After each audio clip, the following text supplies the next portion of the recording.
Hi everyone. In this video, I would like to go over how to fix this issue if you received it, whether it is Microsoft Access or Excel or any other Office products. So you might receive this message where it says Microsoft has blocked macros from running because the source of this file is untrusted. Just click on it.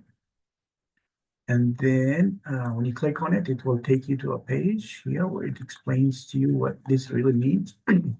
So since this file is provided by me or by, you by the university, it should be trusted by default.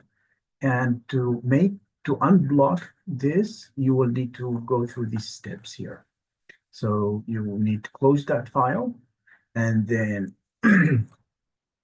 right click on it and you go to properties and then general unblock. You click on this one and apply. Okay, and that should fix the problem.